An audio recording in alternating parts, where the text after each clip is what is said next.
चलो आज हम लोग का जो है ना 7th लेक्चर्स होगा स्ट्रेट लाइन का। लास्ट लेक्चर्स में मैं स्लोप के बारे में बता रहा था। ठीक है, किसी लाइन का स्लोप हम लोग कैसे फाइंड आउट करेंगे, तो थोड़ा बहुत जो है ना बताता हूँ मैं लास्ट लेक्चर्स का। उसी पे स्लोप पे कंप्लीट नहीं हुआ था, और आज हम लोग देखेंगे various forms of straight line. Straight line का इक्वेशंस कितने डिफरेंट फॉर्म से हम लोग लिख सकते हैं। ठीक है, तो स्लोप में मैंने बताया था कि पॉजिटिव एक्स एक्सिस से कोई भी लाइन अगर थीटा एंगल बनाता है तो उसका जो टैन थीटा कहलाता है वही स्लोप होता है। स्लोप को एम से डिनोट करते हैं, और वो थीटा जनरली वैरी करता है 0 से 180 के बीच में। ठीक है, इंक्लूडिंग 0। अगर थीटा 0 लेते हो तो स्लोप 0 होगा, और एक एक्सेप्शन था, थीटा अगर 90 डिग्री लेते हो तो स्लोप लाइन का क्या होगा, अनडिफाइंड होगा, बट लाइन क्या होगा, एग्जिस्ट करेगा। ठीक है, फिर मैंने बताया था कि एंगल बिटवीन टू लाइंस हम लोग कैसे फाइंड आउट करेंगे। तो मान लो दो लाइंस का स्लोप अगर m1 m2 है, तो एंगल बिटवीन टू लाइंस जो था tan theta equal to m1 minus m2 upon 1 plus m1 m2। ठीक है ना। इसमें मैंने बताया था कि दो तरह का एंगल बनता है, एक एक्यूट एंगल बनता है जिसको मैं थीटा नाम दिया था, और एक पाई माइनस थीटा होगा एंगल। तो बेटर है कि मॉड लेकर के m1 minus m2 upon 1 plus m1 m2 का मॉड लेकर के फाइंड आउट कर लोगे। ठीक है ना, और वहां से थीटा निकल जाएगा एक्यूट एंगल, और पाई माइनस थीटा क्या होगा, ऑब्ट्यूज एंगल। तो दो एंगल फॉर्म करेगा एंगल बिटवीन टू लाइंस में। उसमें मैं एक बहुत ही इंपॉर्टेंट कंसेप्ट बताया था कि दो लाइन पैरेलल कब होगा। तो दो लाइन पैरेलल तभी होंगे जब उस दोनों लाइन के स्लोप क्या होना चाहिए, इक्वल होना चाहिए। m1 जो है m2 के इक्वल होनी चाहिए। और फिर दूसरा कंडीशन में बताया था कि दो लाइन परपेंडिकुलर कब होगा। दो लाइन परपेंडिकुलर तभी होगा जब उस दोनों लाइंस का स्लोप का प्रोडक्ट क्या होना चाहिए, -1 के इक्वल होना चाहिए। हाँ, कंडीशन ये है कि स्लोप डिफाइंड होना चाहिए। कोई भी लाइन पैरेलल टू एक्सिस नहीं होना चाहिए, नहीं तो फिर स्लोप अनडिफाइंड हो जाएगा। तो फिर उस केस में m1 equal to m2 -1 use नहीं करोगे। ठीक है ना। अब सोचो कि एक्स एक्सिस का स्लोप 0 होता है और वाई एक्सिस का स्लोप क्या होता है, अनडिफाइंड होता है, जबकि एक्स एक्सिस वाई एक्सिस के परपेंडिकुलर है। तो क्या उस केस में स्लोप का प्रोडक्ट -1 होगा? रोहन, तो स्लोप डिफाइंड होना चाहिए। m1 m2 इक्वल टू -1 के केस में दोनों लाइन का जो स्लोप है m1 m2 वो डिफाइंड होना चाहिए। ठीक है, क्लियर है यहां तक? बढ़े आगे, कैसे बनाओगे इस क्वेश्चन को? चलो ओके, जैसे मैं दे रहा हूं कि a -2, 1 b2, 3 है, and c -2, -4 are the 3 points. Find the angle between BA and BC। इस दो लाइन के बीच का एंगल्स फाइंड आउट करना है। कैसे निकालोगे इसको? तो सबसे पहला तरीका ये होगा कि एक रफली डायग्राम ड्रॉ कर लो। जैसे A का कोऑर्डिनेट दिया गया 2, 3, B का कोऑर्डिनेट आपको नहीं -2, 1 है, B का कोऑर्डिनेट है 2, 3, और C का कोऑर्डिनेट आपको दिया गया है -2, -4। तो मुझे BA ये लाइन होगा, और BC ये मुझे थीटा फाइंड आउट करना है। ठीक है, तो अगर ये थीटा फाइंड आउट करना है तो सबसे पहले BA लाइन का स्लोप निकाल लेंगे। क्या लगता है BA लाइन का स्लोप क्या होगा? स्लोप क्या होता है बेसिकली? स्लोप बेसिकली दो टर्म में फाइंड आउट करना बताया हूं। अगर एंगल दिया गया हो तो tan थीटा स्लोप होगा, लेकिन अगर दो पॉइंट उस लाइन पे पता हो तो स्लोप होता है difference of y coordinate upon difference of x coordinate. ठीक है, तो इसका ए बी लाइन का जो स्लोप होगा that is 1 - 3 difference of y coordinate. ठीक है ना, 1 - 3 upon difference of x coordinate. ये -2 अपॉन -4, माइनस से माइनस कट जाएगा तो 1/2 हो जाएगा। उसी तरह से हम फाइंड आउट करेंगे BC लाइन का स्लोप। तो BC लाइन का स्लोप क्या होगा, डिफरेंस ऑफ y कोऑर्डिनेट और अपॉन हो जाएगा डिफरेंस ऑफ x कोऑर्डिनेट। ये वैल्यू हो जाएगा 7/4। और यहां से आप फाइंड आउट कर सकते हो tan थीटा। tan थीटा का फॉर्मूला होता है m1 - m2 upon 1 plus m1 m2। और क्योंकि generally angle between find out करोगे तो एक्यूट एंगल निकालेंगे, तो मॉड ले लेंगे। तो फर्स्ट लाइन का स्लोप 7/4 ले लोगे, इसका हाफ दिया गया, ये हो जाएगा 1 प्लस 7/4 इंटू 1/2 हो जाएगा। ठीक है ना। इसमें अगर एलसीएम ले लेते हो तो ये हो जाएगा 14, और माइनस नहीं, ये हो जाएगा 7 -2 अपॉन, इसमें एलसीएम लोगे 8 प्लस 7, ये जाएगा 5/50। सही है, 8 प्लस 7, इसमें एलसीएम लोगे तो 4, 7 माइनस 2, ठीक है, 5/15 हो जाएगा, यानी 1/3 हो जाएगा। यहाँ से थीटा निकालोगे तो tan इनवर्स ऑफ 1/3 हो जाएगा। इनवर्स के टर्म में आएगा इसका स्लोप, ठीक है ना। यहाँ पे कोई वैल्यू, पर्टिकुलर वैल्यू 2/3 आ रहा है क्या?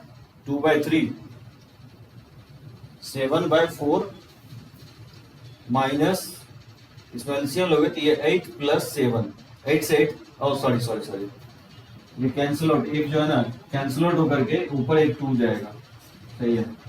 ये 2 यानी 10/15, ये 2/3 हो जाएगा, ठीक है ना। कैलकुलेशन थोड़ा मिस्टेक किया था। सो tan इनवर्स 2/3। हाँ, एकदम सास्तिक सही कर दिया, ठीक है। किसी को प्रॉब्लम तो नहीं है ना इसमें? तो जब भी दो लाइन के बीच का एंगल फाइंड आउट करना हो तो उस दोनों रेस्पेक्टिव लाइन का स्लोप निकाल लो और फिर tan थीटा इक्वल टू वाले फॉर्मूला यूज कर लो, m1 - m2/1 + m1 m2। लेकिन ध्यान ये रखना है कि वहां थीटा जो है ना एंगल बिटवीन टू लाइंस है, acute angle between two lines, और दूसरा एंगल ये क्या होगा, पाई माइनस थीटा होगा। अब देखो second question, determine x so that the line passing through this makes 135 degree with the positive direction of x axis. Obviously slope के definition से बोला है कि ऐसे लाइंस का x का वैल्यू निकालो जिसपे दो पॉइंट है, एक 3,4 है और दूसरा पॉइंट दिया गया x, 5, जो ये लाइन पॉजिटिव एक्सिस के साथ 135 डिग्री एंगल बना रहा है, ठीक है। साहिल बोल रहा है कि 2 होगा, एकदम शायद 2 होगा। देखो स्लोप जो होता है tan ऑफ 135 होता है, ठीक है, और स्लोप को इस तरह से भी डिफाइन कर सकते हो, difference of y coordinate upon difference of x coordinate. So tan 135 को क्या लिखोगे, 180 - 45 लिखोगे, ठीक है। 5 में से 4 जाएगा तो 1 हो जाएगा, 1/x - 3। और ये एलाइड एंगल में बताया ट्रिगोमेट्री में tan 180 - theta minus tan theta होता है, तो ये माइनस tan 45 डिग्री हो जाएगा। tan 45 डिग्री का वैल्यू -1 होता है, ये 1 इक्वल टू हो जाएगा -x, और ये माइनस माइनस +3 हो जाएगा, तो x इक्वल टू हो जाएगा 3 - 1। एकदम सही है साहिल, x इक्वल टू 2 होगा, ठीक है। कुछ और क्वेश्चंस हम लोग देखते हैं स्लोप से रिलेटेड।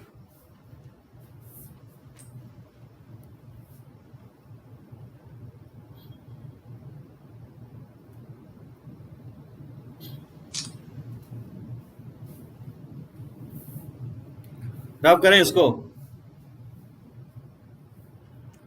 इसमें किसी को कोई प्रॉब्लम तो नहीं है ना? चलो ओके।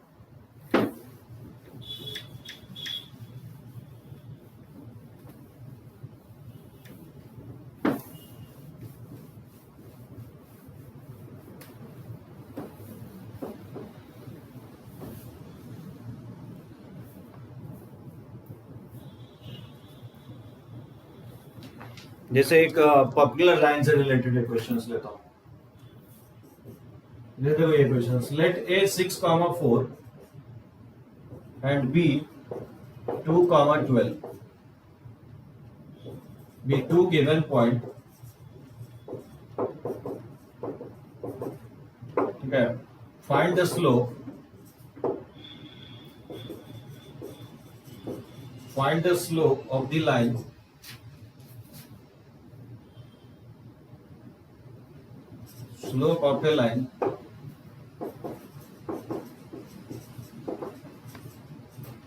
perpendicular to AB। क्या होगा बताओ? तब तक मैं नेक्स्ट क्वेश्चंस लिखता हूं।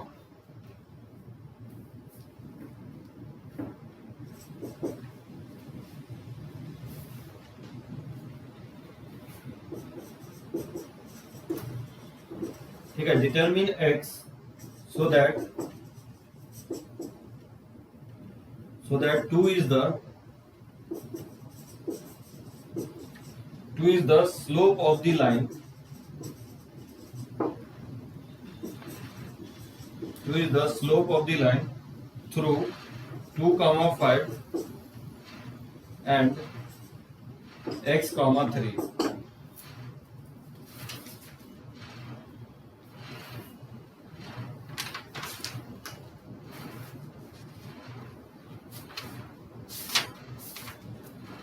तो काफी दिया गया आपको, इस टाइप के क्वेश्चंस बनाओगे, ठीक है ना। इस टाइप के क्वेश्चंस भी आपको कैसे बनाओगे, विदाउट फाइंडिंग,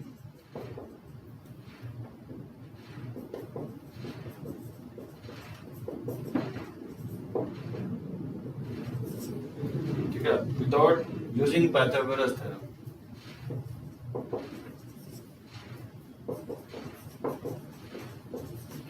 ये तो without using Pythagoras theorem,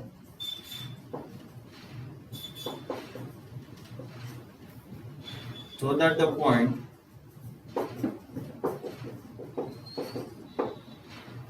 point A 0, 4, B 1, 2 and C 3, 3,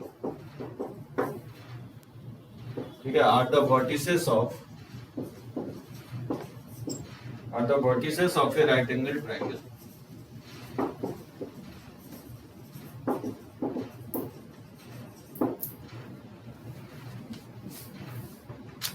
ठीक है, तो ये सब क्वेश्चन स्लोप से रिलेटेड होगा। बेसिक्स जो है ना आपका स्ट्रांग होना चाहिए। बेसिक अगर आपका कंसेप्ट क्लियर है, स्लोप से रिलेटेड जितने भी कंसेप्ट है, तो फिर लाइन का इक्वेशन जो है ना उतना डिफिकल्ट नहीं होगा आपके लिए। बहुत लोग जो है ना स्लोप के बारे में ही नहीं समझ पाता है, तो मैं चाहता हूँ कि ज्यादा से ज्यादा क्वेश्चन स्लोप ले। स्लोप अगर समझ गए तो फिर मुझे समझाना है वाई इंटरसेप्ट। स्लोप और वाई इंटरसेप्ट समझ गए ना, तो ये दो कंसेप्ट के बेसिस पे बहुत सारे लाइंस का हम इक्वेशंस लिख पाएंगे। लगभग टोटल 7 to 8 फॉर्म है लाइन का इक्वेशन।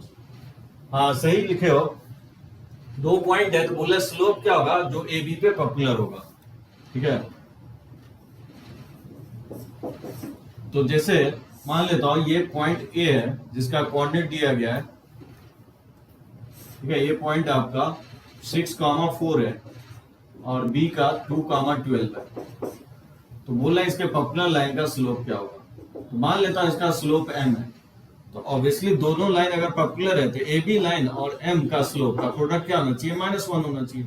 तो ए बी लाइन का स्लोप क्या होगा, डिफरेंस ऑफ y कोऑर्डिनेट, तो 12 - 4 अपॉन 2 - 6, ठीक है, इनटू m इक्वल टू -1 होना चाहिए। तो ये हो जाएगा 8 upon -4 equal to into m equal to -1। यहां से देखोगे तो m का जो वैल्यू आएगा ये 2 हो जाएगा, माइनस से माइनस कट जाएगा, तो m का वैल्यू 2 के इक्वल आएगा। ये एकदम सही है साहिल, m का वैल्यू 2 के इक्वल होगा। एग्री हो सभी लोग, एकदम सही। स्लोप का प्रोडक्ट -1 कर देंगे। हाँ रोहन सही है, ठीक है। तो m का वैल्यू 2 हो जाएगा। सेकेंड क्वेश्चन में दिया ना x का वैल्यू निकालो 2 इस लाइन का स्लोप हो जाए, ठीक है। ये भी क्या होगा, स्लोप दिया गया 2 और स्लोप होता है क्या, difference of y coordinate, 5 - 3 upon 2 - x। यहां से 2 इक्वल टू हो जाएगा 2 अपॉन 2 - x, ठीक है ना। ये क्रॉस मल्टीप्लाई कर दोगे तो 2 × 2 4 हो जाएगा, -2x, ठीक है, इक्वल टू 2 हो जाएगा। तो यहां से 2x इक्वल टू हो जाएगा, इसको राइट साइड ले जाएगा, 4 - 2, ये 2 के इक्वल आ जाएगा। तो 2x इक्वल टू 2, तो यहां से x का वैल्यू आ जाएगा 1 के इक्वल। सही है सबका, x का वैल्यू 1 होगा। नहीं 2 ऊपर जाएगा ना, अच्छा सॉरी हाफ होगा, सॉरी 2 नहीं होगा, हाफ होगा, सही बोले। 2 नीचे चला जाएगा ना, माइनस से माइनस कट जाएगा, तो 2 का जो वैल्यू होगा, m का जो वैल्यू होगा वो वैल्यू 1/2 होगा।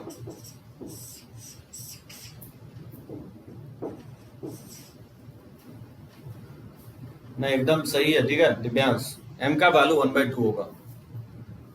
साहिल बोल रहा है कि थोड़ा बहुत क्लैरिटी नहीं है। अब बताओ।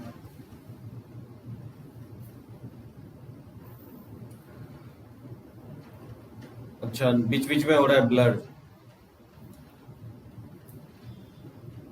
अभी भी है ब्लर। ओके वेट करो, जस्ट वेट करो।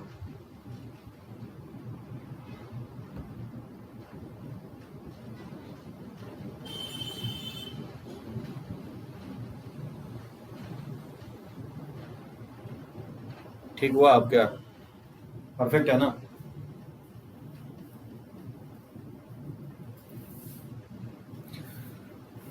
चलो देखो इस क्वेश्चंस को कैसे बनाओगे। विदाउट यूजिंग पाइथागोरस थ्योरम मुझे प्रूफ करना है कि ये तीनों जो पॉइंट होगा 0, 4, 1, 2 and 3, 3 are the vertices of right angle triangle. तो vertices of right angle triangle, तो पाइथागोरस को यूज नहीं करना है, बिना पाइथागोरस यूज किए हुए इसका वैल्यू दिखाना है कि राइट एंगल ट्रायंगल का वर्टाइसेस होगा।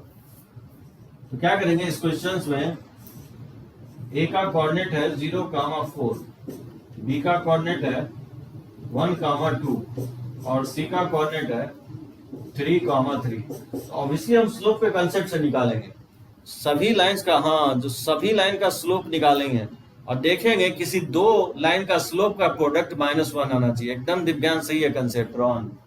तो सबसे पहले मैं ए बी लाइन का स्लोप निकालता हूँ। देखो ए बी लाइन का स्लोप हो जाएगा 4 - 2 अपॉन 0 - 1, ये वैल्यू 2 अपॉन -1, ये -2 हो जाएगा।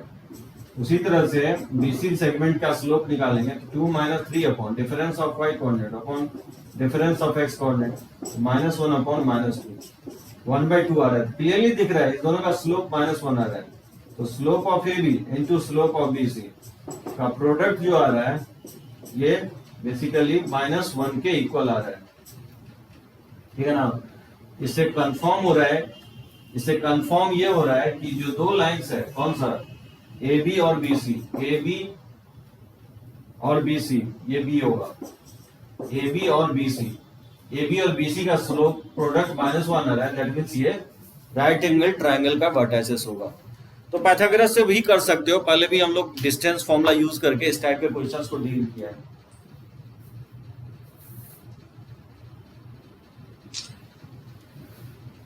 ठीक है, ले एक दो क्वेश्चंस और बढ़े आगे, कोई प्रॉब्लम तो नहीं है यहां तक? 2-3 क्वेश्चन और लेता हूं और बढ़ते हैं आगे।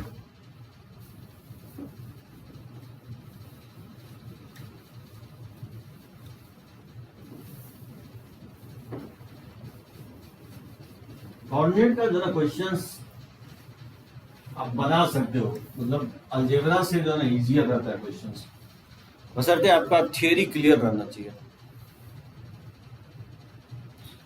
थोड़ा जेई लेवल का।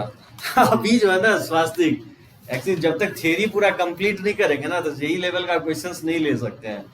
प्योरली स्लोप पे जानते हो जेई में क्या करता है, मल्टीपल जो है ना कंसेप्ट मिक्स करता है, क्योंकि अभी तो स्ट्रेट लाइन का हम कंसेप्ट इनिशिएट ही किया है। हाँ एकदम स्ट्रॉन्ग करना है, तो लास्ट में लेंगे। ठीक है स्वास्तिक, जितना भी जेई लेवल का क्वेश्चन है हम लास्ट में लेते हैं, तब तक पूरा कंसेप्ट जो है ना कवर अप कर लेंगे। अच्छा बताओ इसका क्या, जैसे थोड़ा सा डिफिकल्ट लेता हूँ हल्का, जैसे find the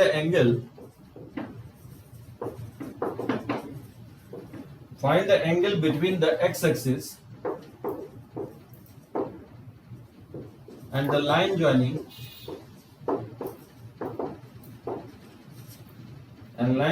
the points, line joining the point 1,1 and 3,3।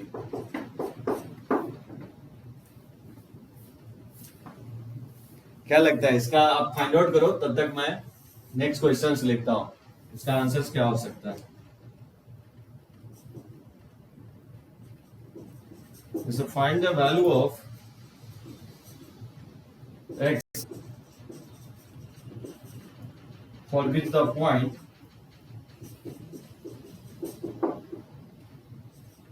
x comma -1, 2 comma 1 and 4 comma 5 are collinear।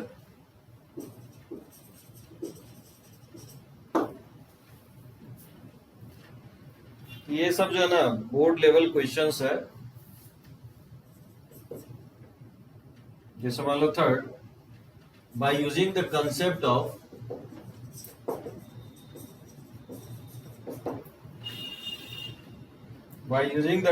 Of slope,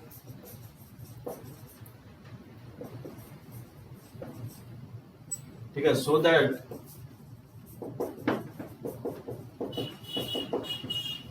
the points -2, -1, 4, 0,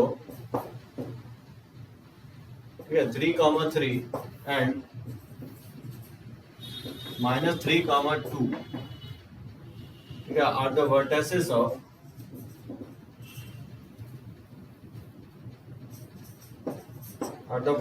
of a parallelogram।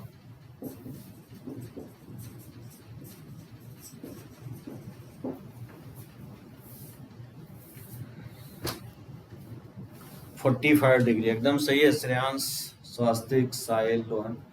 Rohan बोल रहे कि सेकेंड का एक्स का वैल्यू 1 आएगा। तो फर्स्ट का आंसर सभी लोग का सही है कि 45 डिग्री होगा। जैसे एक्स एक्सिस है और बोल रहा है कि ये कितना डिग्री एंगल बना रहा है, तो ऑब्वियसली ये 1,1 और ये 3,3 से पास कर रहा है। तो बाय स्लोप का डेफिनेशन से tan थीटा इक्वल टू, क्योंकि एक्स एक्सिस से ही बना रहा है थीटा, तो tan theta equal to 3 - 1 upon 3 - 1, तो 1 के इक्वल आएगा। तो थीटा यहाँ से 45 डिग्री हो जाएगा। ठीक है। अब जैसे सेकेंड पॉइंट में बोल रहा है कि तीनों पॉइंट कोलिनियर कब होगा, तो कोलिनियरिटी का कंडीशंस क्या बताया था। मान लो इसको ए पॉइंट मान लो x, -1, जैसे इसको बी पॉइंट मान लेते हैं 2, 1 को, और इसको सी पॉइंट मान लेते हैं 4, 5 को। तो बताओ ये तीनों पॉइंट कोलिनियर कब होगा, जब ए बी का स्लोप बी सी के स्लोप के इक्वल होगा, और अगेन सी ए के स्लोप पे इक्वल कर दोगे। ठीक है ना। तो किसी दो को मैं इक्वल कर दिया, तो ए बी अगर बी सी के स्लोप पे इक्वल करोगे तो ए बी का स्लोप क्या होगा, difference of y coordinate -1 - 1 upon x - 2, ये होगा ए बी का स्लोप। बी सी का स्लोप हो जाएगा 1 - 5 अपॉन 2 - 4। ठीक है ना। तो ये -2 अपॉन x - 2 हो जाएगा, और इक्वल टू -4 अपॉन -2, ये वैल्यू 2 हो जाएगा। ठीक है ना। 2 से 2 कैंसिल आउट हो जाएगा, तो -1 upon x - 2 equal to 1, -1 equal to -x +2, x equal to हो जाएगा 2 + 1, ये तो 3 आ रहा है। कहाँ कहीं गलती तो नहीं कर रहे हैं। -2 अपॉन x - 2, और ये जगह 1 - 5 अपॉन 2 - 4, ये -4 हो जाएगा, -2 माइनस कट जाएगा तो 2 हो जाएगा, 2 से 2 कट जाएगा, क्रॉस मल्टीप्लाई करेंगे तो x - 2 होगा। ठीक है ना। तो यहाँ से x इक्वल टू हो जाएगा 2 - 1, एकदम सही है, x का वैल्यू 1 के इक्वल आएगा। ठीक है। हाँ एकदम करेक्ट है, x का वैल्यू 1 होगा। थर्ड में स्लोप नहीं है। एक बात बताओ, पैरेलल, एक रोहन सही है कि स्लोप जो है ना दिखा देंगे इक्वल, पैरेललोग्राम है तो स्लोप इक्वल दिखा दोगे। क्या यही कंडीशन सफिशिएंट होगा पैरेललोग्राम होने के लिए। मान लो 4 वर्टाइसेस दिया गया है, लेट्स से ये वर्टाइसेस मान लेता हूँ -2, -1, बी है 4, 0, सी का कोऑर्डिनेट है 3, 3, और मान लो इस कोऑर्डिनेट को डी मान लेता हूँ जिसका कोऑर्डिनेट -3, 2। तो ए बी बी सी के स्लोप के इक्वल होगा, और ए डी बी सी के स्लोप के इक्वल होगा। हाँ डायगोनल बाइसेक्ट करेगा, एकदम सही स्वास्तिक। सो ये भी दिखाना पड़ेगा कि डायगोनल भी बाइसेक्ट करेगा। तो बताओ पहले हम एडी लाइन का स्लोप निकालते हैं। ये 2 - 1 अपॉन हो जाएगा -3, और ये +2 हो जाएगा, 3 अपॉन -1, ये -3 हो जाएगा। उसी तरह से हम बीसी लाइन का स्लोप निकालेंगे, तो बीसी लाइन का स्लोप हो जाएगा 3 - 0 अपॉन 3 - 4। ठीक है। तो ये -3 हो जाएगा।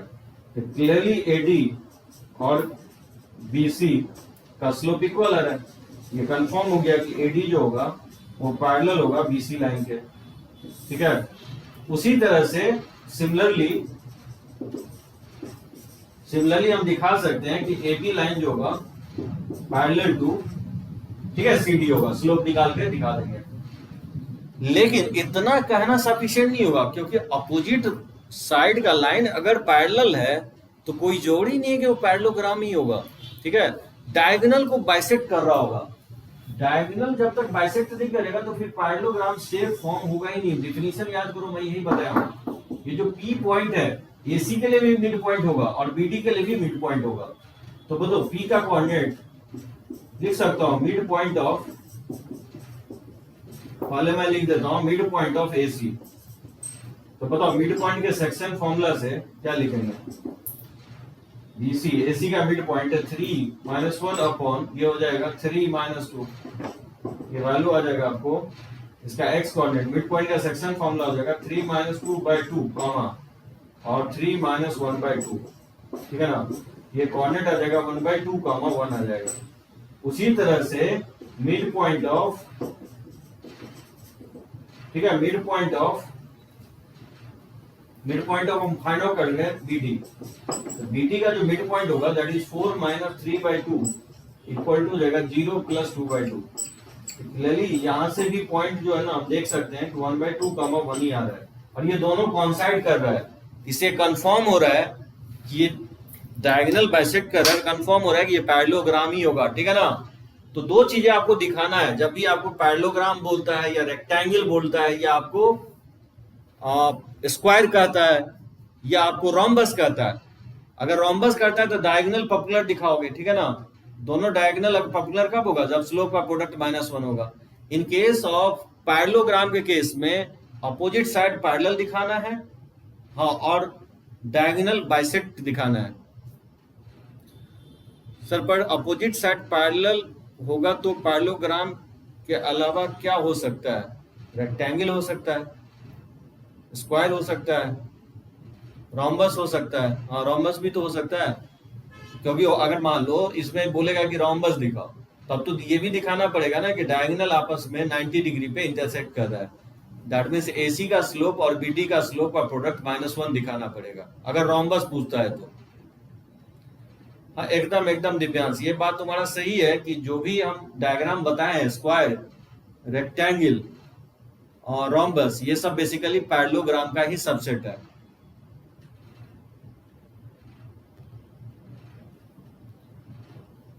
हाँ, एकदम एकदम डॉन, सही है, सही है, ठीक है ना, कोई प्रॉब्लम नहीं है।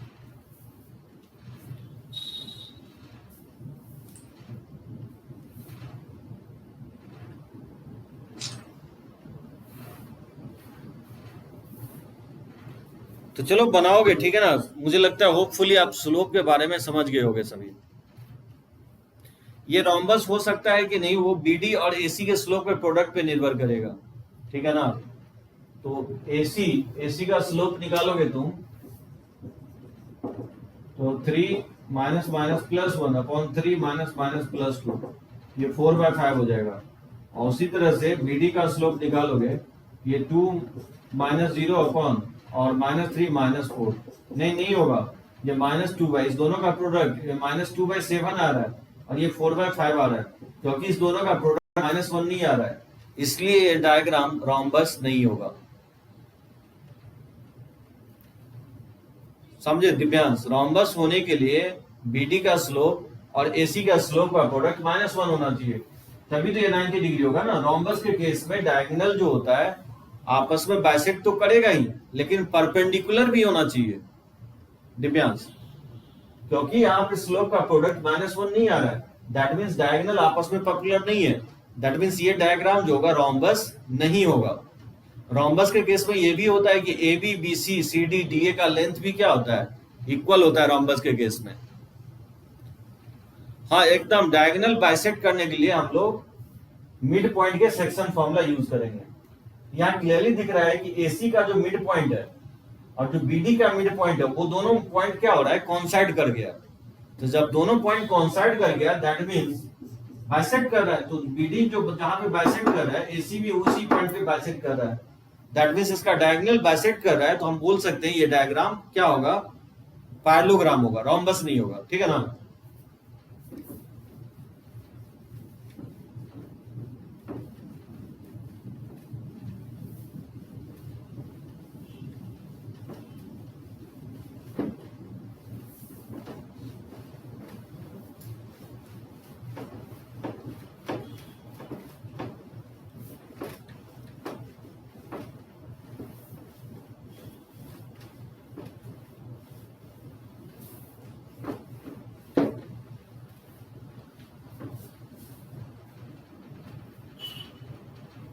नहीं नहीं नहीं नहीं नहीं नहीं, यहाँ पे पैरेललोग्राम दिखाना है तो फिर रोम्बस क्यों दिखाओगे? अगर पूछता है कि डायग्राम प्रूफ करो कि रोम्बस है, तब तो आपको ये भी दिखाना पड़ेगा कि स्लोप का प्रोडक्ट, डायगोनल के स्लोप का प्रोडक्ट -1 दिखाना पड़ेगा, अगर आप रोम्बस पूछता है तो। क्योंकि यहाँ पैरेललोग्राम पूछ रहा है, तो उसमें कोई जोड़ी नहीं कि स्लोप का प्रोडक्ट -1 दिखाओगे, क्योंकि पैरेललोग्राम में डायगोनल पॉपुलर हो भी सकता है, नहीं भी हो सकता है, ठीक है ना। तो चलो हम लोग बढ़ते हैं आगे, ठीक है ना। बनाना इसको, जितना भी मैं RD शर्मा का है 23.1 पूरा कवर कर चुका हूं, और RS अग्रवाल का। आगे हम लोग देखते हैं various forms of straight line. देखो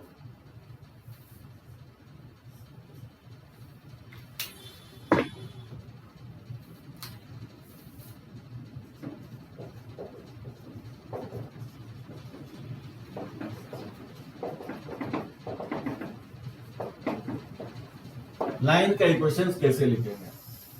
various forms of straight line. पहला जो होता है slope and one point equivalent form, slope and point equivalent.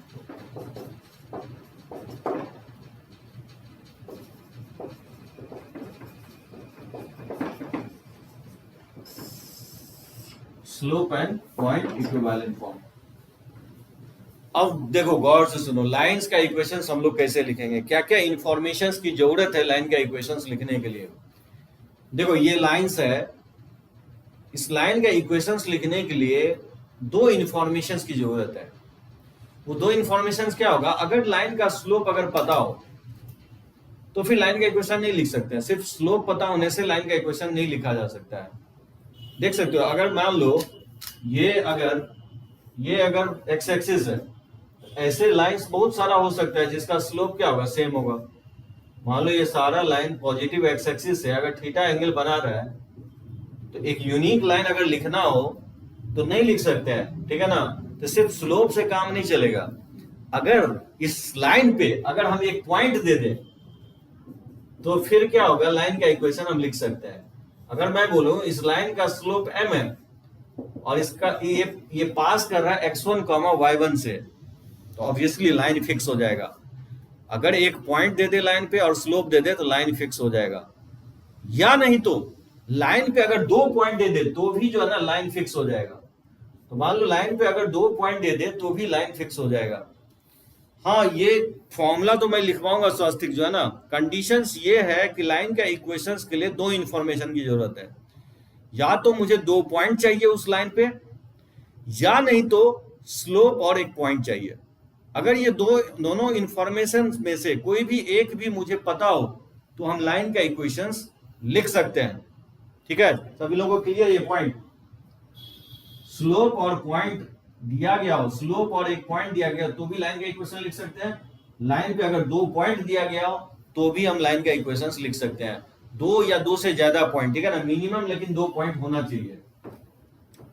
अब देखो, मैं इसमें टोटल 7 to 8 फॉर्म है लाइन का, और सारा फॉर्म डिफरेंट दिखेगा, लेकिन सभी फॉर्म जो है ना लाइन के इक्वेशंस को ही डिनोट करता है। जैसे मैं बोलूं कि equations of line passing through x1 y1 and whose slope m is, उस लाइन का इक्वेशंस होता है y minus y1 equal to m into x minus x1। काफी इंपॉर्टेंट होगा ये फॉर्मेट, ठीक है। यही होगा लाइन का इक्वेशंस, m जहां उस लाइन का स्लोप है। अब इसका देख सकते हो प्रूफ। मान लो इस पॉइंट को मान लेता हूं x1 y1, ये फिक्स पॉइंट है, ठीक है ना। अगर किसी लाइन का इक्वेशंस लिखना हो तो एक वेरिएबल पॉइंट इसमें ले लोगे, और ये पॉजिटिव एक्स एक्सिस से इसका स्लोप जो है ना क्वेश्चंस में दिया गया, यानी पॉजिटिव एक्स एक्सिस से कितना एंगल बना रहा है लाइन वो पता है मुझे। स्लोप देने का मतलब क्या?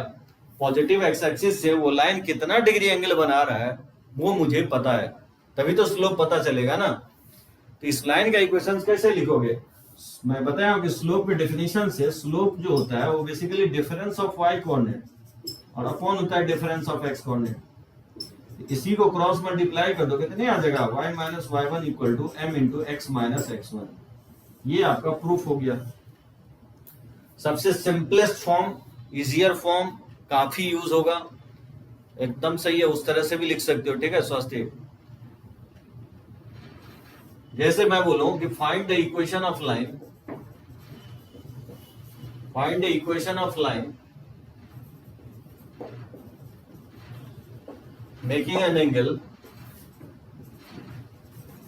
angle 45 degree with positive direction of x-axis and passing through 2, 3।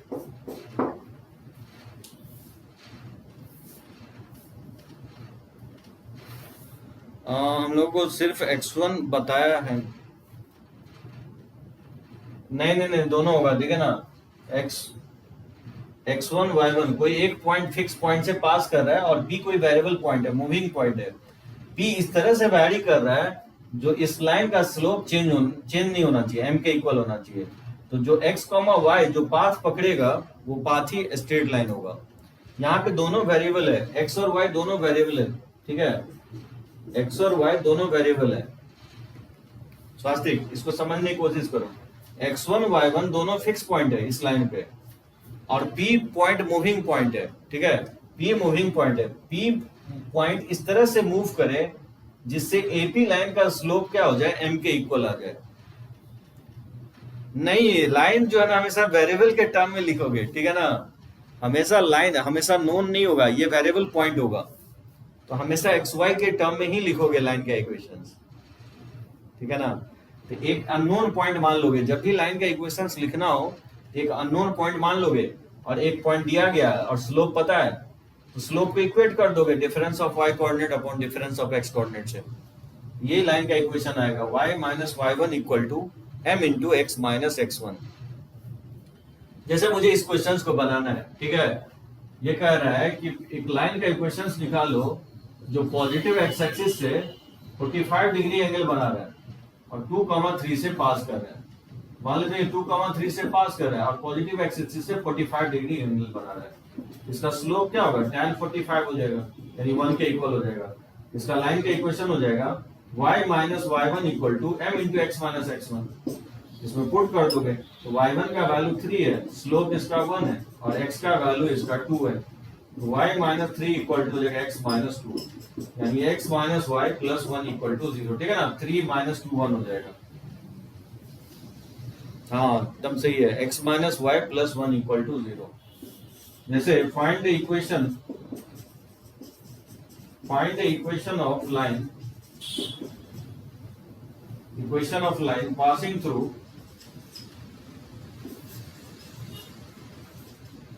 through minus 5 comma 3 and whose slope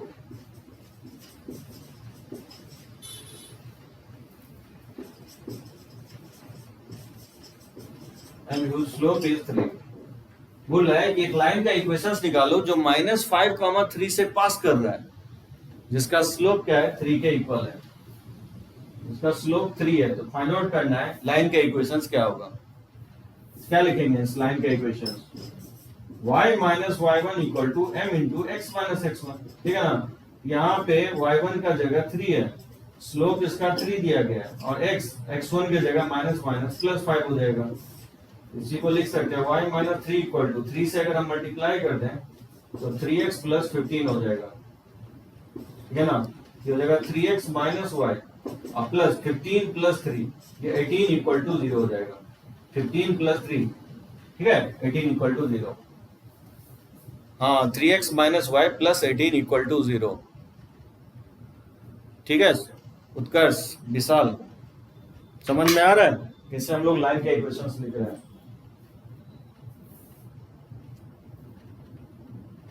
ये लाइन का फॉर्मेट मेमोराइज रखना पड़ेगा, ठीक है ना। y minus y1 equal to m into x minus x1।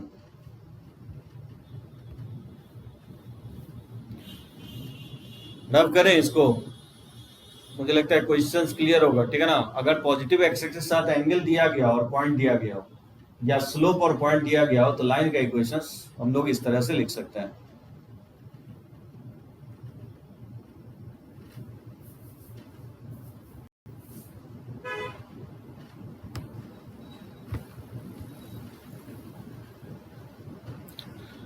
हाँ, क्यों नहीं लिख सकते हो, एकदम लिख सकते हो, एकदम लिख सकते हो। स्वास्थ्य दोनों तरफ माइनस साइन ले लो तो लिख ही सकते हो।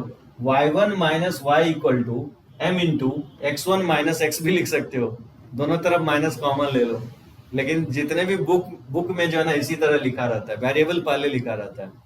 लिखना चाहो तो लिख सकते हो, कोई दिक्कत नहीं है। इसको आप इस तरह से भी लिख सकते हो, y1 minus y equal to m into x1 minus x, क्योंकि दोनों तरफ माइनस कॉमन ले लोगे तो कोई दिक्कत नहीं है, वैसे भी लिखा जा सकता है।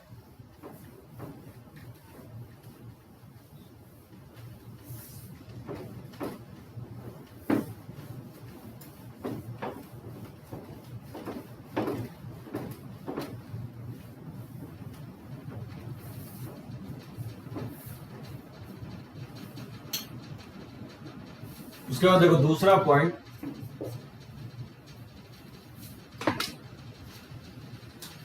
टू पॉइंट फॉर्म, ठीक है,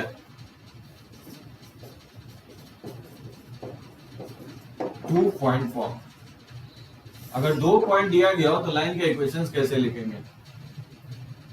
equation of line,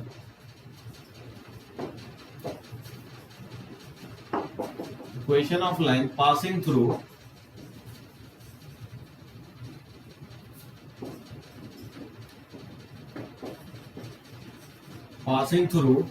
points x1 comma y1 and x2 comma y2, ठीक है। इस लाइन का इक्वेशन होगा y minus y1 equal to y2 minus y1 upon x2 minus x1 into x minus x1, ठीक है ना। ये आपका स्लोप हो जाएगा। तो कुछ नहीं करना, जो फर्स्ट फॉर्म में m के जगह स्लोप पुट कर दिया हूं, ठीक है ना। जैसे मान लो 2 पॉइंट दिया गया है, लेट्स से ये पॉइंट A है x1 कामा y1 और दूसरा पॉइंट है x2 कामा y2 और एक वेरिएबल पॉइंट ले लेंगे x कामा y। अगर ये तीनों पॉइंट क्या होना चाहिए, अगर ये एक लाइन पे है तो कोलिनियर होना चाहिए, यानी slope of AB equal to होना चाहिए स्लोप ऑफ AP के, ये होगा। तो स्लोप ऑफ AB क्या हो जाएगा y2 minus y1 upon x2 minus x1 और ये इक्वल हो जाएगा AP का स्लोप हो जाएगा y minus y1 upon x minus x1, लिख सकते हैं इसको ऐसा। और फिर इसको क्रॉस मल्टीप्लाई करके इसको एडजस्ट करके लिखोगे तो y minus y1 equal to हो जाएगा y2 minus y1 upon x2 minus x1 x minus x1, ठीक है। ये होगा 2 पॉइंट फॉर्म में लाइन का इक्वेशंस। अब ये आप बोल सकते हैं बेसिकली स्लोप है, तो ये बेसिकली फर्स्ट फॉर्मेट ही है, ये फर्स्ट फॉर्मेट की जैसा। अब ये अलग बात है कि m के जगह मैंने पुट कर दिया हूं y2 minus y1 upon x2 minus x1, ठीक है। तो जब 2 पॉइंट दिया रहेगा तो 2 पॉइंट फॉर्म यूज करेंगे, ठीक है ना। तो ये फर्स्ट फॉर्म का ही मतलब सबसेट बोल सकते हो। जैसे मान लो क्वेश्चन दे दे कि find the equation of line, find the equation of line passing through 2 points 2 comma 5 and, ठीक है, 1 comma 3। निकालना है लाइन के इक्वेशंस जो 2 comma 5 और 1 comma 3 से पास कर रहा हो। कैसे निकालोगे?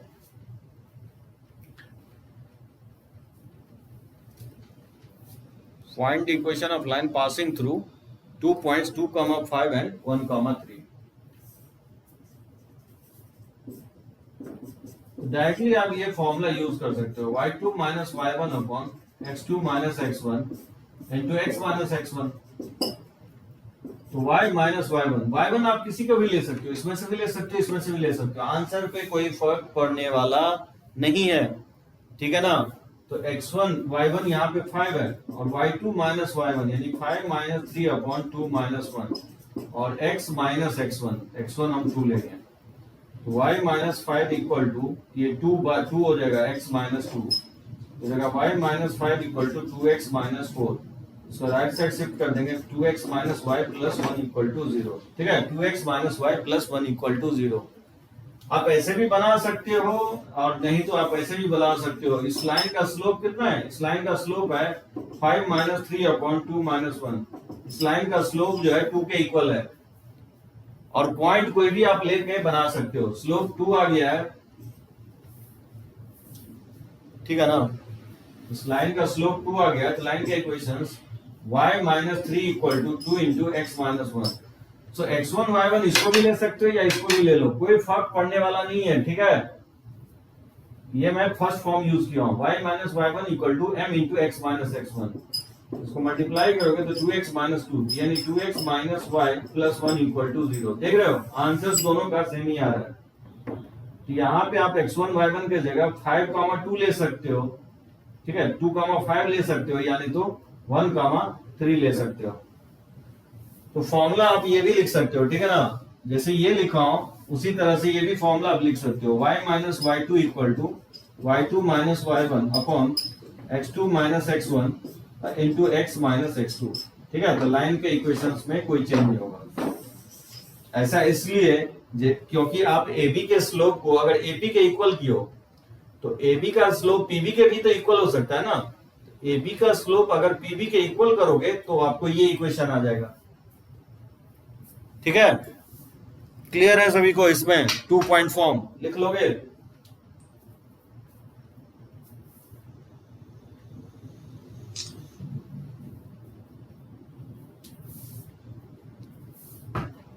चलो ओके, रब करें इसको। क्लियर है ना?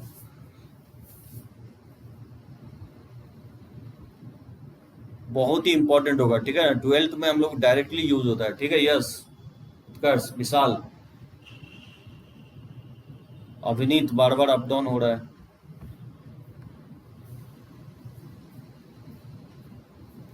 हाँ, स्ट्रेट लाइन जो ना डिग्री 1, एक्स और वाई के वेरिएबल का पावर अगर 1 होता है ना तो उस स्ट्रेट लाइन बनता है। आपके कोर्स में 2 डिग्री तक ही है। एक्स और वाई के पावर मैक्सिमम 2, तो सेकेंड डिग्री में जो ना सर्किल आता है, पैराबोला आता है, एलिप्स आता है, हाइपरबोला आता है। तो 2 डिग्री में 4 तरह का कर्व पढ़ना है। स्ट्रेट लाइन में 1 डिग्री है जो कि लाइन फॉर्म करता है। ये भी एक कर्व ही है, लाइन भी तो एक कर्व ही है ना। हाँ, कोनिक सेक्शन, सही बोले हो।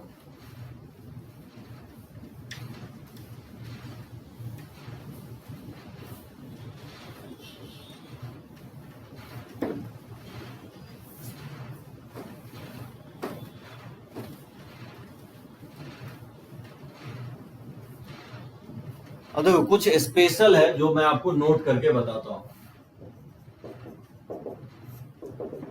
Equation of line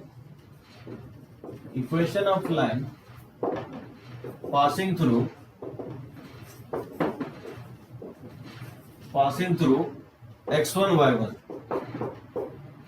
and parallel to x axis। कौन बताएगा क्या होना चाहिए? इस लाइन का इक्वेशंस क्या होगा? Equation of line passing through x1 y1 and parallel to x axis. उस लाइन का इक्वेशंस क्या होगा जो x1 y1 से पास करे और x एक्सिस के पैरेलल हो। x एक्सिस के नहीं स्वास्तिक, y इक्वल टू 0 तो x एक्सिस का इक्वेशंस होता है, वो होगा y minus y1 equal to 0, that is y equal to y1 हो जाएगा। बोलोगे कैसे? देखो ये x एक्सिस और ये y एक्सिस है और ये पॉइंट है x1 y1। हम चाहते हैं एक लाइन फाइंड आउट करें जो इस पॉइंट से पास करे और x एक्सिस के क्या हो जाए, पैरेलल हो जाए, इसके पैरेलल हो जाए। तो ऑब्वियसली अगर x एक्सिस के पैरेलल हो जाए तो इस लाइन का स्लोप क्या हो जाएगा? इसका स्लोप 0 हो जाएगा। तो लाइन के इक्वेशंस क्या लिखते हो? y minus y1 equal to m into x minus x1। ये हो जाएगा y minus y1 equal to slope क्योंकि 0 है तो राइट साइड 0 आ जाएगा, नहीं आ जाएगा? y इक्वल टू y1 होगा। अरे कोई भी लाइन x एक्सिस के पैरेलल है तो उस लाइन का स्लोप 0 होगा और m का वैल्यू अगर 0 हो गया तो राइट हैंड साइड 0 नहीं हो जाएगा, तो y माइनस y1 0 हो जाएगा। तो जब भी आपको बोलता है कि y इक्वल टू 0 तो y इक्वल टू 0 जो होगा वो x एक्सिस का इक्वेशंस होगा। ये लाइन y इक्वल टू 1 का इक्वेशंस होगा, ये y इक्वल टू 2 हो जाएगा। देख रहे हो y इक्वल टू y1 आएगा यहाँ से, y इक्वल टू y1। उसी तरह से ये y इक्वल टू -1 हो जाएगा, उसी तरह से ये y इक्वल टू -2 हो जाएगा। यानी आपको बोलता है कि कोई भी line parallel to x axis निकालो तो y इक्वल टू समथिंग होगा। वो समथिंग डिपेंड करता है कि किस पॉइंट से लाइन पास कर रहा है। नहीं समझे? देखो x1 y1 ये पॉइंट है, ठीक है साहिल। तो मैं बोल रहा हूं कि लाइन का इक्वेशन होता है y minus 1 equal to m times of x minus x1, क्योंकि स्लोप इसका 0 है, क्योंकि line parallel to x axis है तो इसका स्लोप 0 होगा। इसमें जब आप पुट करोगे तो राइट हैंड साइड 0 हो जाएगा, तो y इक्वल टू y1 हो जाएगा। हाँ एकदम सही बोले स्वास्तिक, x इक्वल टू x1 होगा। कोई एग्जाम्पल लेकर के बताएं। देखो कोई एग्जांपल लेकर के, find the equation of line, passing through 2, 3 and parallel to x axis। जैसे देखो ये एग्जांपल, हाँ दिव्यांश ठीक है, बोला है find the equation of line passing through 2, 3 and parallel to x axis. वैसा लाइन का इक्वेशंस निकालो जो x एक्सिस के पैरेलल हो और 2, 3 से पास कर रहा हो। तो लेट्स से ये 1, 2 और 1, 2, 3, ये पॉइंट हो जाएगा 2, 3, ठीक है ना, ये पॉइंट हो जाएगा 2, 3। तो 2, 3 से पास करने वाला और x एक्सिस के पैरेलल ये लाइन होगा ना, ये लाइन का इक्वेशंस बोल रहा है लिखने के लिए। इस लाइन का इक्वेशंस लिखना है जो ये लाइन x एक्सिस के पैरेलल है और 2, 3 से पास कर रहा है। इस लाइन का स्लोप क्या होगा? इस लाइन का स्लोप 0 हो जाएगा। हाँ, तो लाइन का इक्वेशन हो जाएगा y minus y1 equal to 0, यानी y माइनस 3 इक्वल टू 0, ये y इक्वल टू 3 हो जाएगा। ये लाइन का इक्वेशन हो जाएगा y इक्वल टू 3। जबकि x एक्सिस का इक्वेशन क्या होता है? y इक्वल टू 0 होता है, नहीं होता है? x एक्सिस का इक्वेशन y इक्वल टू 0 होता है, x equal to 1, y equal to 0 होता है, ठीक है ना। x एक्सिस का जो इक्वेशन होता है y इक्वल टू 0 होता है। तो लाइन क्या होगा? y equal to 1, y equal to 2, y equal to 3। तो 2, 3 से पास करने वाला लाइन का जो इक्वेशन होगा वो y इक्वल टू 3 होगा। हाँ एकदम कर रहे हैं प्रूफ, जो ना y एक्सिस के रेफरेंस में पूछ रहे हो ना, ये समझ में आया? x एक्सिस के रेफरेंस में समझ में आ गया सभी को कि कोई भी लाइन अगर x एक्सिस के पैरेलल लिखना हो तो y इक्वल टू y1 लिखोगे।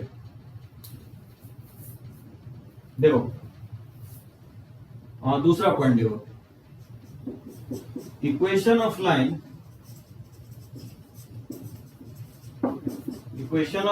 Passing through x1 y1 and parallel to y axis, ठीक है, parallel to y axis is x minus x1 equal to 0, that implies x equal to x1, ठीक है। अगर x एक्सिस के parallel है तो y equal to y1 हो जाएगा, लेकिन अगर y एक्सिस के पैरेलल है तो उस लाइन का equations x equal to x1 होगा।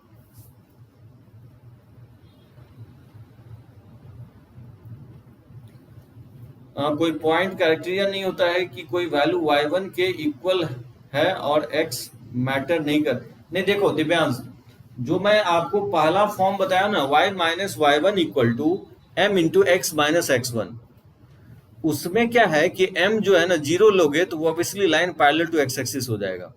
लेकिन मान लो स्लोप अगर अनडिफाइंड हो गया तो फिर उस लाइन का इक्वेशंस नहीं लिख सकते हो ना। और स्लोप अनडिफाइंड कब होगा? जब कोई भी लाइन अगर पैरेलल टू y एक्सिस है, तो उस केस में वो वाला फॉर्मूला यूज नहीं करोगे। जो मैं 2 फॉर्मूला लिखवाया हूं आपको, 2 पॉइंट से पास करने वाला लाइन और 1 पॉइंट और स्लोप इक्विवेलेंट फॉर्म, वो फॉर्मूला यूज नहीं होगा अगर लाइन का स्लोप स्लोप जो है लाइन का अनडिफाइंड हो जाता है, जैसे यहाँ पे हो रहा है। जैसे मुझे लाइन का इक्वेशंस लिखना है लेकिन वो लाइन x1 y1 से पास कर रहा है, जैसे मान लो ये x1 y1 है, लेकिन ये लाइन पैरेलल टू एक्सिस है, ये लाइन होगा। इस लाइन का इक्वेशंस बोला है लिखने के लिए, जो ये लाइन y एक्सिस के पैरेलल है और x1 y1 से क्या हो रहा है? पास कर रहा है। तो देखो कैसे लिखेंगे हम। लाइन का इक्वेशन जानते हैं, y minus y1 equal to m into x minus x1 होता है, ठीक है। तो y माइनस y1, अब सोच सकते हो स्लोप अनडिफाइंड है। स्लोप अनडिफाइंड, मैथ में अनडिफाइंड का मतलब ये होता है कि डिनोमिनेटर 0 है। 1/0 को अनडिफाइंड बोलोगे। क्लियर है सभी को? स्लोप इस लाइन का अनडिफाइंड है क्योंकि parallel to angle positive x axis से एंगल 90 डिग्री बना रहा है ना, तो tan 90 डिग्री अनडिफाइंड होता है। तो अनडिफाइंड का मतलब मैथ में 1/0 होता है। अब एक बात बताओ, 0 को क्रॉस मल्टीप्लाई करोगे y माइनस y1 से, तो बताओ लेफ्ट हैंड साइड 0 नहीं हो जाएगा और राइट हैंड साइड क्या हो जाएगा? x minus x1। यहां से नहीं आ जाएगा x इक्वल टू x1। बात समझे? तो कोई भी लाइन अगर पैरेलल टू y एक्सिस है तो उस लाइन का इक्वेशन होगा x इक्वल टू x1।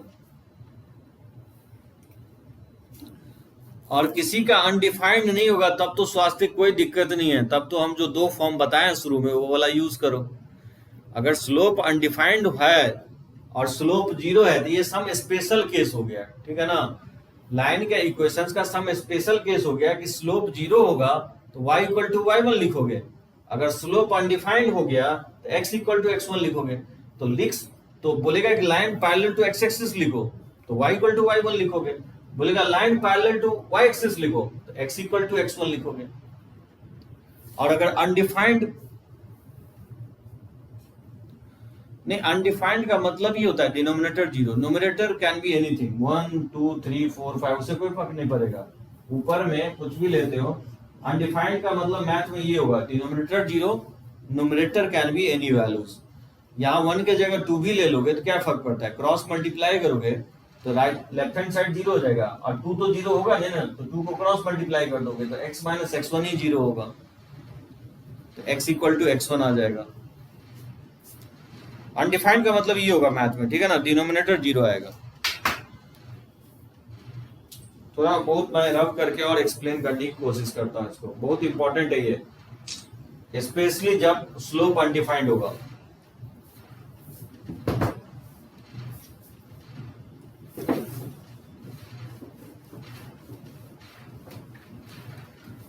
ठीक है, तो ध्यान रखना है जब भी आपको line parallel to y axis बोलता है, जैसे बोलेगा कि 2,5 से लाइन पास कर रहा है और y एक्सिस के पैरेलल है, इस लाइन को क्या लिखोगे, इस लाइन को लिखेंगे x इक्वल टू x1 और यहाँ x1 का वैल्यू क्या है 2 के इक्वल, यही लाइन होगा। तो जब भी y एक्सिस का इक्वेशन होता है वो x इक्वल टू 0 होता है, ठीक है ना, तो x equal to 1, x equal to 2, x equal to 3। जब भी मैथ में x इक्वल टू समथिंग अगर बोलता है तो वो line parallel to y axis होगा, ठीक है, क्लियर है। और y इक्वल टू अगर समथिंग बोलता है, y इक्वल टू अगर कुछ सम कांस्टेंट है तो वो line always parallel to x axis होगा।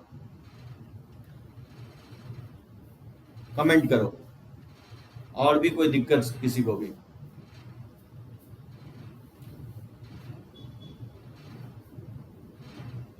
बड़े आगे समझ गया ना, चलो okay.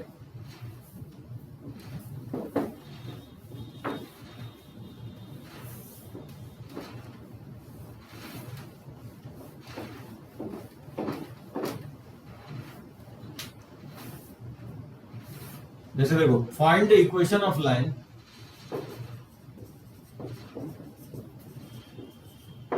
Find the equation of line passing through -2,5 and whose slope is undefined।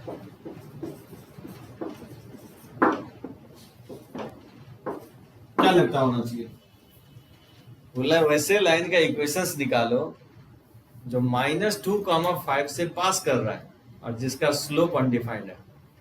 एकदम सही है स्वास्तिक, x इक्वल टू -2 होगा, x इक्वल टू x1 होता है, यहाँ x1 का वैल्यू।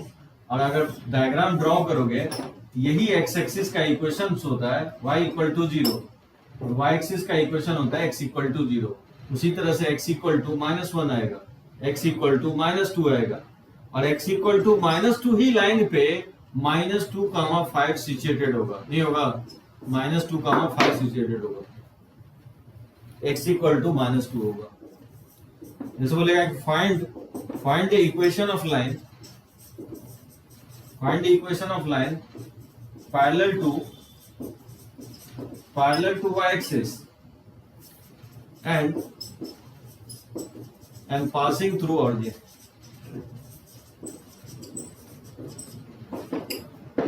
कौन बताएगा मुझे, find the equation of line parallel to y axis and passing through origin. एकदम सही है राउंड, ठीक है, क्लियर है। x इक्वल टू 0 होगा, y एक्सिस इटसेल्फ होगा, y axis itself.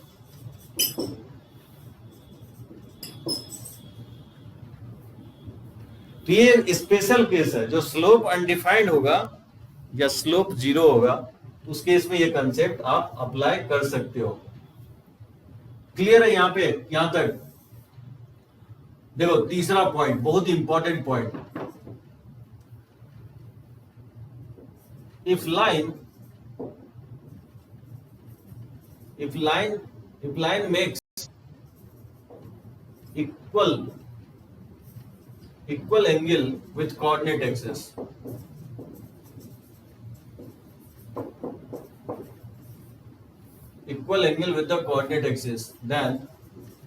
then slope of the line will be +1 और -1। हाँ, थोड़ा सा कंसेप्ट क्लियर कर लेता हूँ, उसके बाद लेते हैं क्वेश्चंस। चलो इक्वेशंस यहीं पे ले लेता हूँ। जैसे find the equation of line parallel to y axis and passing through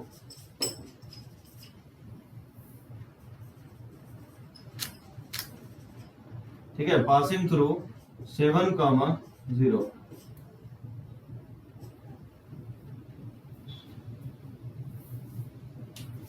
एकदम स्वास्थ्य, जब लाइन पॉजिटिव एक्स एक्सिस के साथ अगर 90 डिग्री बनाता है तो उस केस में स्लोप अनडिफाइंड होगा। हाँ, एकदम सही है। So line parallel to y axis है, दैट मींस स्लोप अनडिफाइंड है। तो इस लाइन का इक्वेशन हो जाएगा x इक्वल टू x1 हो जाएगा। ठीक है, x इक्वल टू x1 का वैल्यू यहाँ पे 7 है। अरे सिंपल है, सिंपल। y एक्सिस के पैरेलल तो x इक्वल टू x1 और x एक्सिस के पैरेलल तो y इक्वल टू y1। ठीक है, अब वो डिपेंड करता है कि वो पॉइंट क्या दिया गया x1 y1। क्वेश्चन 1 नहीं समझे? Find the equation of line passing through and whose slope is undefined. Sahil, slope undefined कब होगा? जब पॉजिटिव एक्स एक्सिस से वो लाइन 90 डिग्री एंगल बनाएगा। तो लाइन का इक्वेशंस बताया ना, x इक्वल टू x1 लिखते हैं, क्योंकि लाइन का इक्वेशंस क्या लिखोगे? y minus y1 equal to m into x minus x1। तो y माइनस y1 का वैल्यू 5 है और अनडिफाइंड का मतलब 1/0 हो जाएगा और x माइनस माइनस +2। तो एक बात बताओ, जब क्रॉस मल्टीप्लाई करोगे इधर ये 0 हो जाएगा ना, तो x +2, तो 0 को y माइनस 5 से क्रॉस मल्टीप्लाई करोगे तो 0 हो जाएगा लेफ्ट हैंड साइड। यहाँ से x इक्वल टू क्या आ जाएगा? -2 आ जाएगा। तो वही तो मैं बोल रहा हूँ कि लाइन अगर पैरेलल टू y एक्सिस है तो x इक्वल टू x1 हो जाएगा। अब ये अलग बात है कि x1 के जगह -2 यहाँ लिखा हुआ है। समझ गया ना? चलो ओके, इस बात को समझो, ये बहुत इंपॉर्टेंट है। मैं स्टार मार्क लगाया हूं।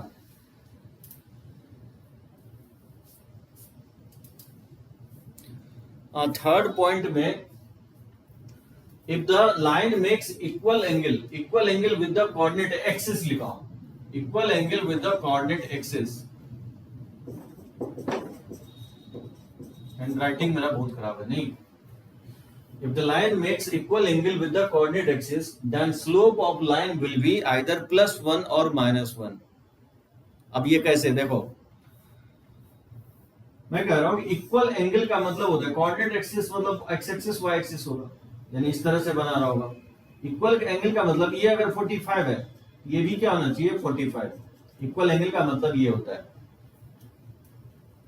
कोऑर्डिनेट एक्सिस का मतलब x कोऑर्डिनेट और y कोऑर्डिनेट। AXES लिखा हूं, AXES, एक्सिस का प्लूरल होता है AXES। तो कोऑर्डिनेट एक्सिस का मतलब यहाँ पे x axis and y axis से होगा। ठीक है, दोनों को कंबाइंडली लिखना हो तो कोऑर्डिनेट एक्सिस बोलेंगे। और इक्वल एंगल बना रहा है मतलब बराबर एंगल सबटेंड कर रहा है, x एक्सिस पे भी और y एक्सिस पे भी। यानी ये 45 है तो ये भी 45 है, ऑब्वियसली क्योंकि ये 90 है, ये 45 ही होगा। तो बताओ, पॉजिटिव एक्स एक्सिस से ये कितना डिग्री एंगल बना रहा है? पॉजिटिव एक्स एक्सिस से ये 135 डिग्री एंगल बनाएगा। इस लाइन का स्लोप क्या होगा? tan of 135 हो जाएगा, जिसका वैल्यू होता है -1। ठीक है ना? तो स्लोप इस केस में -1 होगा। इक्वल एंगल बना रहा है तो कुछ इस तरह से भी बना सकता है, इक्वल एंगल कोऑर्डिनेट एक्सिस के साथ इस तरह से भी बना सकता है। ये अगर 45 डिग्री है तो ये भी 45 डिग्री होना चाहिए, क्योंकि क्वेश्चन बोल रहा है कि इक्वल एंगल बना रहा है। इस केस में स्लोप क्या होगा? इस केस में जो स्लोप होगा tan 45 डिग्री हो जाएगा। ठीक है ना? तो इस केस में स्लोप 1 होगा। तो आइदर स्लोप 1 हो सकता है या -1 हो सकता है। ठीक है ना? अब इधर भी बनाएगा तो स्लोप जो है ना -1 ही होगा, 1 होगा। और इधर अगर बनाता है इधर थर्ड क्वाड्रेंट में तो भी स्लोप क्या होगा, -1 ही होगा। इस तरह से लाइन कहीं पे भी इंटरसेक्ट करेगा, इक्वल एंगल बनाएगा, इस केस में स्लोप -1 होगा। और ये लाइन अगर इस तरह से अगर एंगल सबटेंड करे कहीं पे भी तो कोऑर्डिनेट एक्सिस के साथ इक्वल एंगल बनाएगा। और ये सारे लाइंस का स्लोप क्या होंगे, 1 के ही इक्वल होगा। तो जब भी आपको किसी क्वेश्चंस में लिखता है कि भाई इक्वल एंगल बना रहा है, जैसे मैं क्वेश्चंस दे दूं कि find the equation of line, find the equation of line passing through 2, 3 and making equal angle with coordinate axis, ठीक है।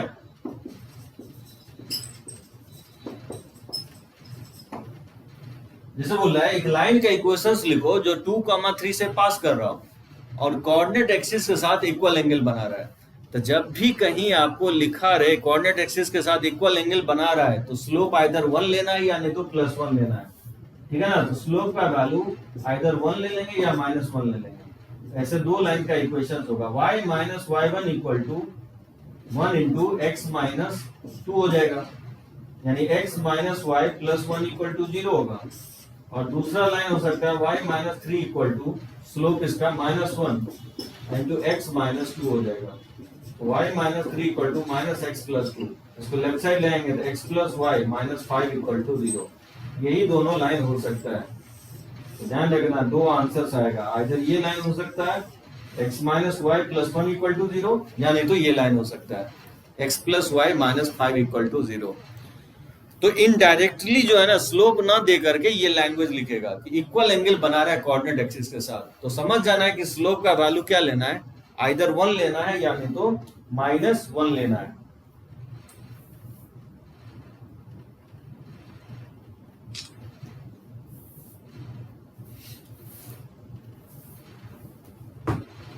एकदम दो होगा इक्वेशन दिव्यांश, हमेशा दो इक्वेशंस आएगा।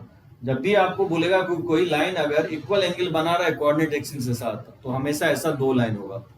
एक बार स्लोप 1 लेके बनाएंगे तो एक आएगा, एक बार स्लोप -1 लेके बनाएंगे तो दूसरा इक्वेशन आएगा।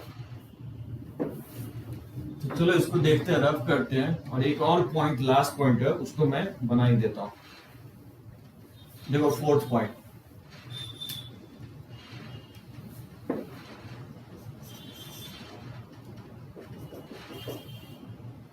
if line makes equal intercept with coordinate axis,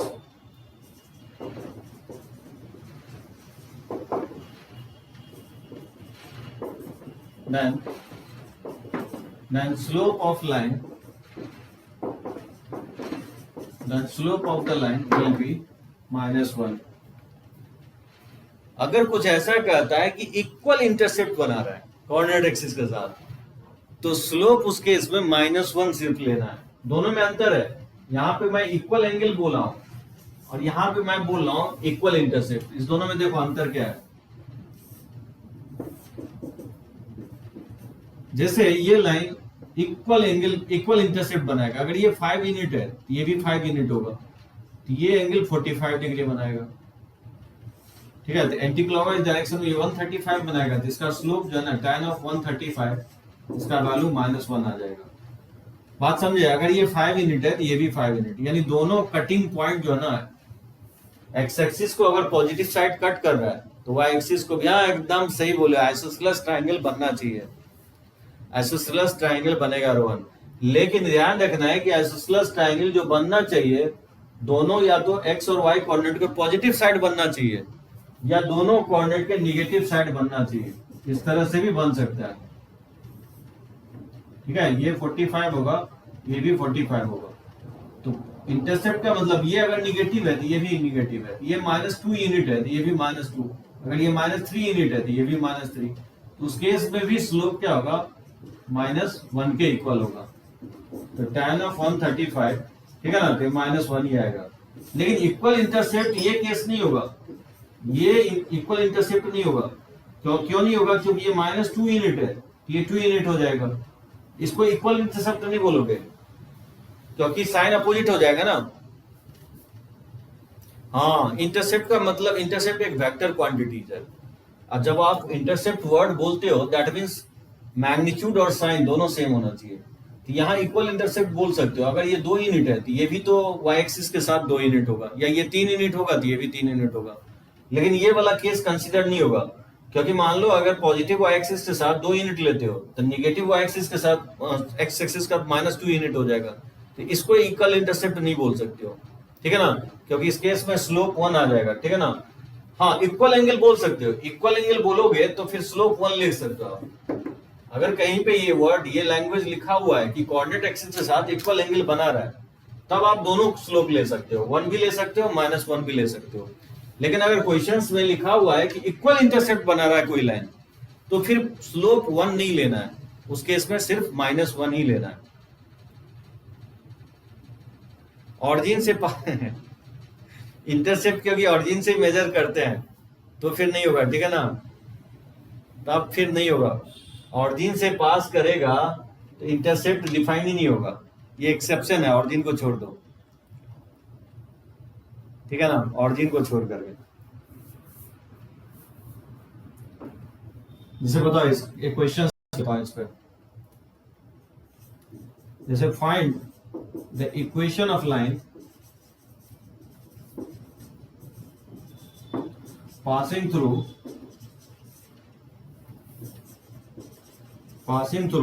-5, -2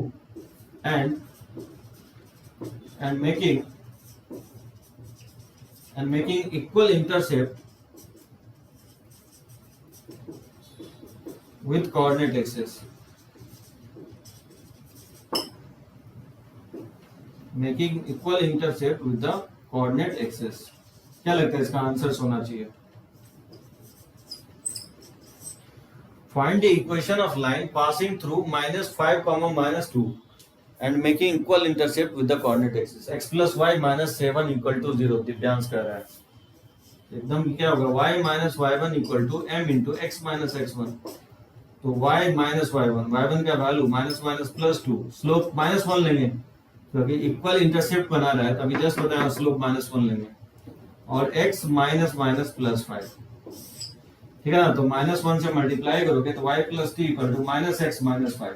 इसको लेफ्ट साइड लेंगे तो x + y और +7 = 0। ये इसका आंसर होगा, x + y +7 = 0। +7 होगा। हाँ ध्यान से, गलती की हो, -7 नहीं होगा, +7 होगा। स्लोप -1 लोगे।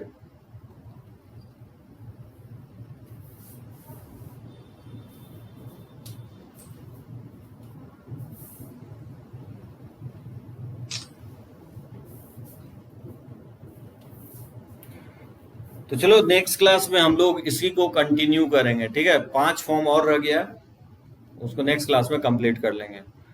तो मैं डीपीपी अभी सेंड कर देता हूँ। और हाँ, एक बात शेयर करना था,